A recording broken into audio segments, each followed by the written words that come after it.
మాట స్పీడు. ఈ నారాయుడు ఉన్నాడా? వద్దురా రౌడీ రంగడి తోలికి వెళ్ళొద్దురా అన్నాను. బుసగొట్టి తొడగొట్టాడు. ఆ రౌడీ రంగడికి చెప్పా, నారాయుడు ఉట్టి ఎర్రినాయలరా నేను చేయొద్దు అని. ఆడిని అడిగాడు. ఆడు ఈయన్ని చంపాడు. ఈడు తొంగున్నాడు. ఈడన్నా ఆడిని చంపాడు. ఆడు తొంగున్నాడు. నేను చెప్పా, మనం బుసగొట్టి భయపెట్టాలి తప్ప కాటేసి సంపరాదురా, చంపి సాధించేది మనసావేరా అని చెప్పా. మాట ఇల్లా. ఈడన్నా అని చంపాడా?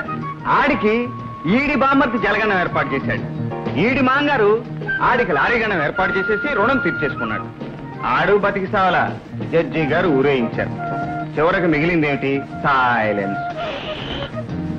నలుగురు నాయాళ్ళు గుర్రు పెట్టకుండా, బుసలు కొట్టకుండా సేవభావంతో ఒకే చోట తొంగున్నారు. కోపాలు లేవు, తాపాలు లేవు. బతికుండగా పచ్చగడ్డి వేస్తే బగ్గున మంటలేసేది. ఇప్పుడు ఎండుగడ్డి మీద పెట్రోల్ పోసి అగ్గిపుల్లు వేసినా నిప్పు రాజుకోదు, తడి సప్పుడు లేదు. అమ్మడు అది కథ.